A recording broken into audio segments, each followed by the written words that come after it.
আমার দেশটা কি এখন ঠিক আছে? আমার দেশটা কি এখন ভালো চলতেছে? আমরা কিভাবে বুঝবো? আমাদের দেশের মিডিয়া তো চমৎকার মিডিয়া, যারা কিনা যেখান থেকে 500 টাকা পায় তাদের পক্ষে গানটা গায়, যেখান থেকে 1000 টাকা পায় তাদের জন্য গান গায়। আসলে এই মিডিয়াকে আমরা বয়কট করি, সোনার বাংলাদেশকে এক হাতে গর্জে তুলি। ভাই দেখুন, হিংসা বিদ্বেষ না, আমি কথাগুলো বলবো আজ সমন্বয়কারীর উদ্দেশ্যে। সমন্বয়কারী হাসনাত আব্দুল্লাহ, সমন্বয়কারী সার্জিল আলম, সমন্বয়কারী আসিফ মাহমুদ। দেখেন, প্রত্যেকটা শিক্ষার্থী কিন্তু তারা শিক্ষার্থী ছিল, তারা রাজনীতির কিন্তু বই পড়ে নাই, তারা রাজনীতির কিন্তু সাবজেক্টে যায় নাই, তারা এসে এখন দেশ পরিচালনা করতেছে। আমার ভিডিওটা যে দেখবে সে আমাকে গালি দিবে এবং আমাকে বলবে আওয়ামী লীগের এজেন্ট। I am আওয়ামী লীগের agent. So then I already the worker man, so I am from the Malaysia, I am local service the worker। আমি এখানে লোকাল কাজ করি ভাই, আমি কোনো রাজনীতির বিষয় না। হ্যাঁ, অবশ্যই আমি রাজনীতি করি, আমি একজন বাঙালি, কারণ আমার রাজনীতি করার অধিকার আছে, আপনারও আছে। তবে এই না যে আপনি রাজনীতি করতে এসে আপনার অর্থ ব্যাংক ব্যালেন্স আপনি তৈরি করবেন। আপনি আগে কি ধরনের পোশাক পরেছেন, এখন আপনি কি ধরনের পোশাক পরেন, ভাই এগুলো প্রত্যেকটা জনগণের কিন্তু মুখে মুখে আছে, তবে কিছু বলতে পারতেছে না। কিসের জন্য বলতে পারতেছে না? হাত বাঁধা এবং মুখে সিগাল দেওয়া। ভাই এভাবে করবেন না, বাংলাদেশের মানুষকে নিয়ে খেলা করবেন না।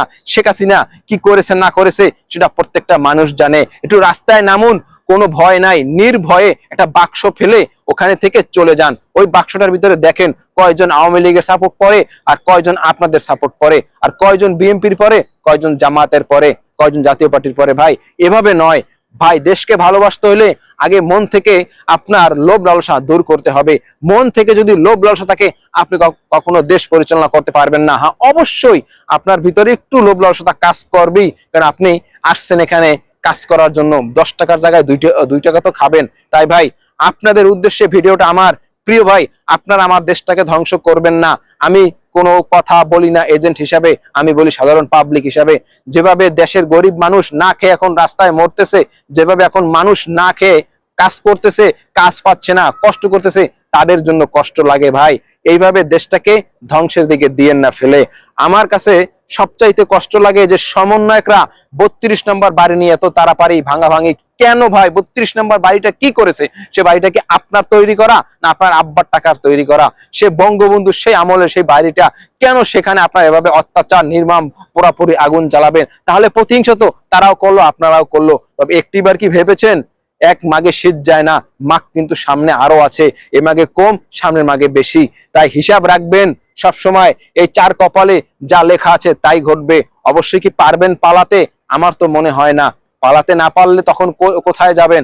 তখন তো ওই যে সেই আয়না ঘরের মতো আয়না ঘরেই যাওয়া লাগবে। তাই ওরকম কাজ না করে আসছেন সংস্কার করতে, সংস্কার করে সরকার নির্বাচনের জন্য তত্ত্বাবধায়ক সরকার হাতে দিয়ে নির্বাচন করে আপনারা সরে যান। আপনারা এখনো ছাত্র ভাই, আর আপনারা বলেন না যে ছাত্র ছাত্র ছাত্র। আমি কোনো সময় ছাত্র মনে করি না, কেননা যারা ছাত্র যদি হতোই তাদের ভিতরে শিক্ষা, তারা থাকবে স্কুল কলেজে। কেন তারা মাঠে রাত্রে 3টা বাজে বা ধানমন্ডি 32 নম্বর বাড়িতে গিয়ে বাড়ি ভাঙচুর করে? তারা হলো কি জানেন? জামাত শিবিরের লোক। আর জামাত শিবির যদি বাংলাদেশ বর্তমান ক্ষমতায় আসে, প্রত্যেকটা মানুষ থাকবে আতঙ্কে, তারা কখনো ঘুমাতে পারবে না। কারণ তাদের ভিতরে একটাই অভ্যাস, রক কাটা অভ্যাস। তাদের ভিতরে একটাই অভ্যাস, মানুষকে জুম করা অভ্যাস, গুম করা অভ্যাস। তাই আল্লাহর হস্তে মাপ চাই ভাই, তাদের হাতে দেশটা তুলে দিয়েন না ভাই।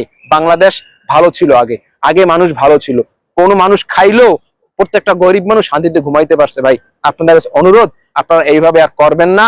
আপনারা যদি করেন তাহলে কঠোর পরিশ্রম আমাদেরকে বিফলে চলে যাবে এবং আমরাও তখন আপনাদের বিরুদ্ধে কথা বলতে বাধ্য হব। আসসালামু আলাইকুম।